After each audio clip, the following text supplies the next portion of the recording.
미국 유학을 준비하다 보면 가장 먼저 작성하게 되는 서류가 있습니다. 바로 DS-160입니다. 지금부터 화면에 보이는 순서대로 하나씩 작성해 보겠습니다. 가장 먼저 비자를 신청할 장소를 선택하는 항목이 나와요. 한국에서 비자를 신청하는 경우에는 보통 대한민국 서울을 선택하시면 됩니다.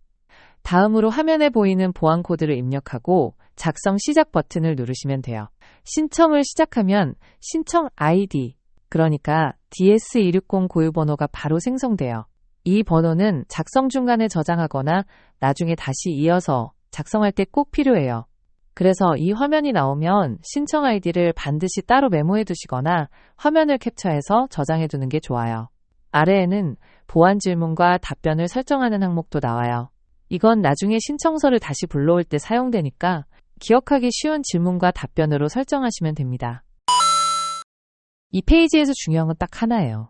여권에 적힌 내용 그대로 옮긴다. 이렇게 생각하시면 돼요.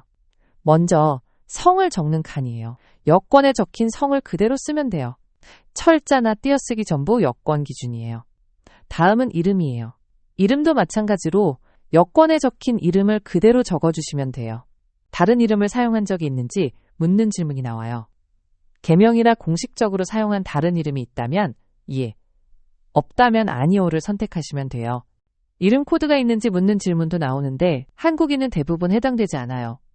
그래서 아니오를 선택하시면 됩니다. 성별은 여권에 적힌 기준으로 고르시면 되고 혼인 여부도 지금 본인 상태에 맞게 선택하시면 돼요. 이제 개인정보 2예요. 먼저 출생국가와 국적을 확인하는 항목이 나와요. 보통 대한민국으로 선택돼 있으니 맞는지만 확인하시면 돼요. 다음은 다른 국적을 가지고 있거나 과거에 가지고 있었던 적이 있는지 묻는 질문이에요. 해당 사항이 없다면 아니오를 선택하시면 됩니다.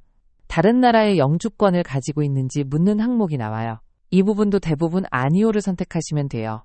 이제 국가 신분증 번호를 입력하는 항목이 나와요. 여기에는 주민등록번호 뒷자리만 입력하시면 됩니다. 여기까지 입력하면 개인정보 2는 끝이에요. 이제 다음 단계로 넘어갈게요. 이제 여행정보예요. 미국 방문 목적을 고르는 항목이 나와요. 유학이 목적이라면 학생비자를 선택하시면 돼요. 미국 입국 예정일은 학교 서류에 적힌 수업 시작일을 기준으로 대략적인 날짜를 적어주시면 돼요. 체류기간도 학업기간에 맞춰서 입력하시면 됩니다.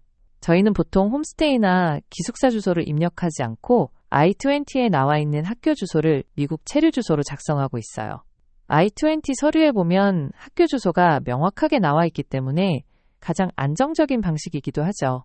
여행 비용을 누가 부담하는지 묻는 항목에서는 실제로 비용을 부담하는 사람이나 기관을 선택하시면 됩니다. 동반자 정보는 함께 미국에 입국하는 사람이 있다면 예, 혼자 입국한다면 아니오를 선택하시면 돼요. 과거에 미국을 방문한 적이 있다면 해당 내용을 입력하시면 되고 방문한 적이 없다면 아니오를 선택하시면 됩니다. 이제 주소와 연락처를 입력하는 단계예요. 먼저 현재 살고 있는 주소를 입력해요. 이 주소는 지금 한국에서 거주 중인 주소를 기준으로 적으시면 되고 반드시 영문 주소로 작성하셔야 해요. 전화번호는 현재 사용 중인 번호를 입력하시면 되고 이메일 주소도 비자 관련 안내를 받을 수 있는 본인 이메일로 입력하시면 됩니다. 그리고 맨 아래 소셜미디어 정보를 입력하는 항목이 나와요. 여기서는 최근 몇 년 동안 사용한 소셜미디어 계정이 있는지를 묻고 있어요. 인스타그램, 페이스북, 트위터처럼 실제로 사용한 계정이 있다면 해당 플랫폼을 선택하고 아이디를 그대로 입력하시면 돼요. 유학생인 경우 소셜미디어를 직접 운영하지 않더라도 유튜브를 보기 위해 사용하는 이메일 계정이라도 있다면 이 항목은 반드시 입력해야 합니다. 선택사항이 아니라 반드시 작성해야 하는 항목이기 때문에 비워두지 말고 꼭 입력해 주세요. 이 항목은 비자 심사 과정에서 참고용으로 확인하는 부분이기 때문에 숨기거나 꾸미지 말고 사실대로 작성하시는 게 중요해요. 여권은 당연히 여권 번호와 발급일 그리고 만료일 등을 여권을 보면서 그대로 적어주시면 돼요. 미국 내 연락처를 적는 항목이 나와요.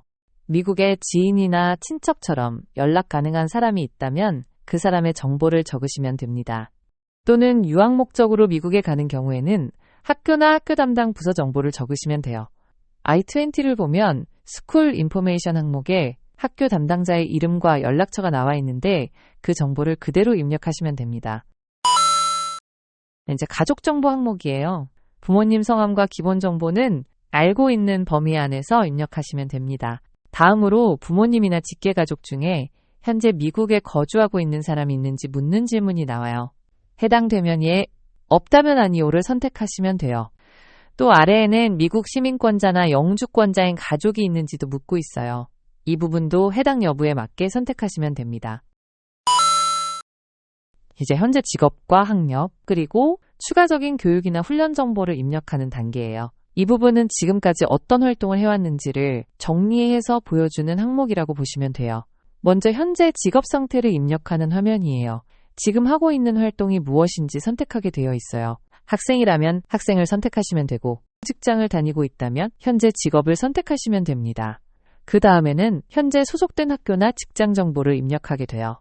이름과 주소는 영문으로 작성하셔야 하고 시작한 날짜도 실제 기준에 맞게 적어주시면 됩니다.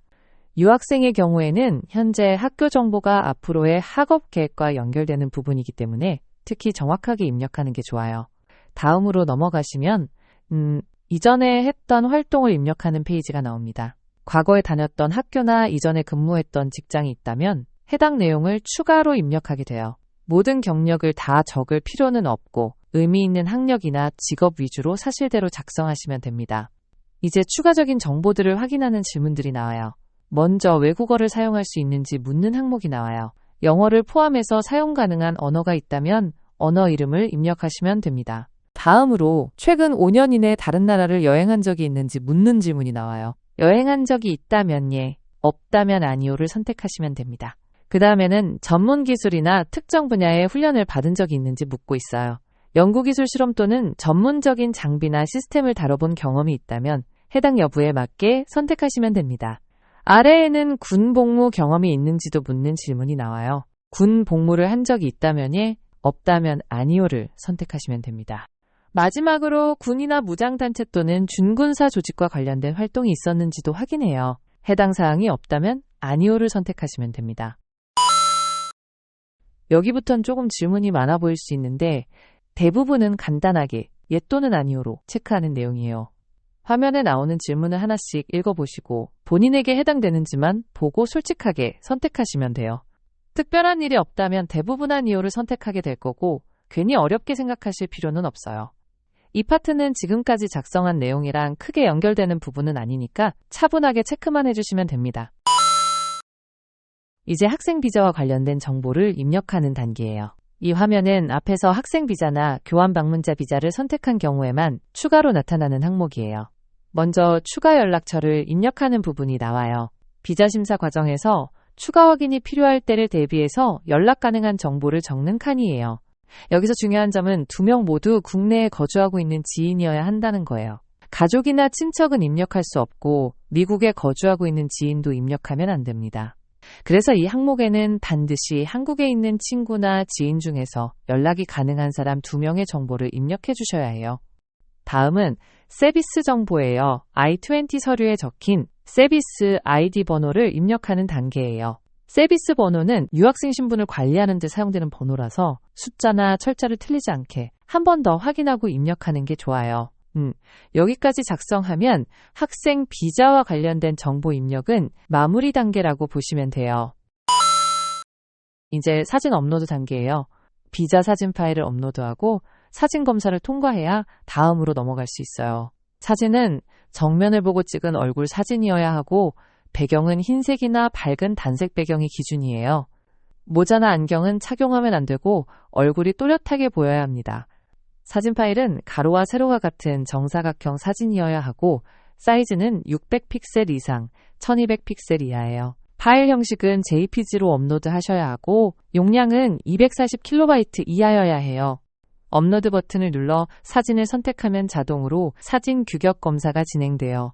통과가 뜨면 그대로 다음 단계로 넘어가시면 되고 불합격이 나오면 사진을 조금 조정해서 다시 업로드하시면 됩니다. 모든 항목을 작성하고 사진 업로드까지 끝나면 이제 신청서를 최종으로 확인하고 제출하는 단계예요. 화면에 지금까지 입력한 내용이 한 번에 정리돼서 보여요. 이름이나 여권번호처럼 중요한 정보 위주로 한 번만 확인해 주세요.